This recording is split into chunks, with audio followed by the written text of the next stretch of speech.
आशी को सुबह सुबह अपने काम पे जाने के लिए साइकिल चलाना बहुत पसंद था।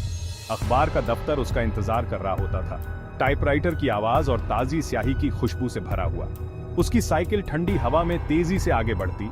सड़क के किनारे जंगल अभी भी धुंध में डूबा हुआ था, लेकिन वापसी का सफर, खासकर अंधेरा होने के बाद, उसे बेचैनी से भर देता था। ऐसा लगता था जैसे जंगल अजीब आवाजों के साथ जिंदा हो गया हो और परछाइयां लंबी होती गईं, डरावने आकार में बदलती गईं।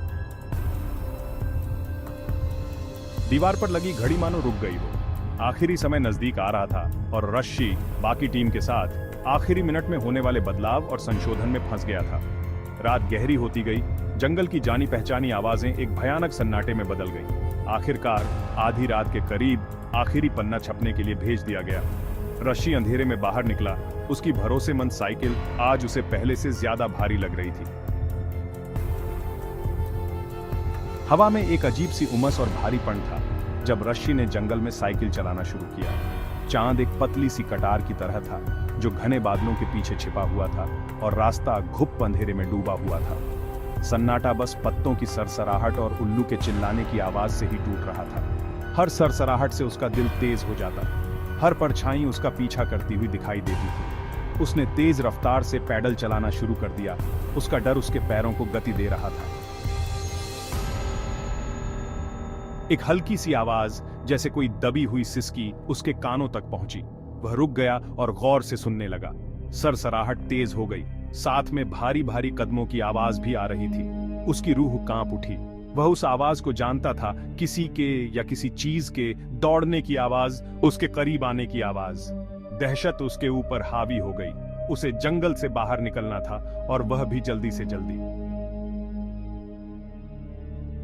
जैसे ही उसने अपनी रफ्तार बढ़ाई, बादलों से झांकती हुई धुंधली चांदनी में नहाया हुआ एक साया परछाई से निकला। ये एक आदमी का साया था, लंबा और दुबला पतला।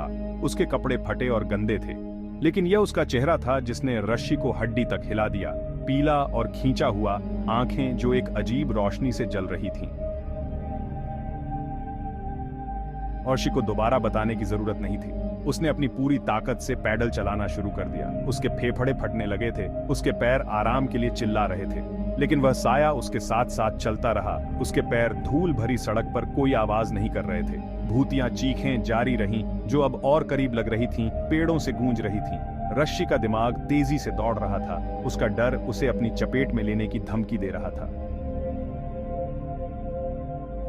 जंगल के किनारे पर चाय की जानी पहचानी दुकान को देखना आशा की किरण की तरह था। वह सड़क से हट गया और मंद रोशनी वाली दुकान के सामने रुक गया। उसका दिल जोर जोर से धड़क रहा था जब उसने पीछे मुड़कर देखा, लेकिन वह भूतिया साया गायब था। उसके अचानक आने से चौंका हुआ दुकान का बूढ़ा मालिक चिंता से रश्मि को देख रहा था।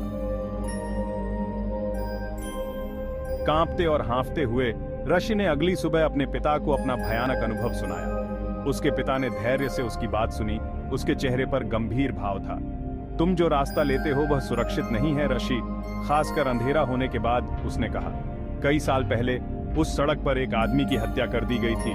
उसे लूट लिया गया था और मृत अवस्था में छोड़ दिया गया था। कहते हैं कि उसकी आत्मा अभी भी भटकती है, उसे शांति नहीं मिली।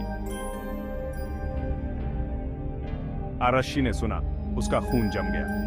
उसे वह भूतिया साया, वह भयानक चीखें याद आ गईं। क्या यह उस मर्डर्ड आदमी की बेचैन आत्मा हो सकती है, जो न्याय की तलाश में हो, शांति की तलाश में हो?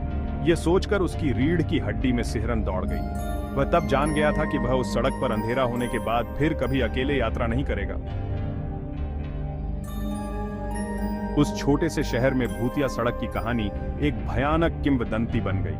लोगों ने उस भूतिया साए, उन भयानक आवाजों और उस युवा अखबार वाले लड़के के बारे में बताया था जो बदला लेने वाली आत्मा से मिला था। जंगल ने अपने रहस्यों को अपने पास ही रखा और उसके बीच से होकर जाने वाला रास्ता कम यात्रा वाला रास्ता बन गया, खासकर अंधेरा होने के बाद। रश्मि ने अखबार के दफ्तर में काम करना जारी रखा, लेकिन उसके काम पर जाने का रास्ता बदल गया।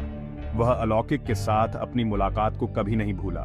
यह एक कठोर याद दिलाता था कि दुनिया तर्क की सीमा से परे रहस्यों को समेटे हुए है और कभी-कभी कार्रवाई का सबसे अच्छा तरीका अज्ञात का सम्मान करना और एक अलग रास्ता चुनना होता है।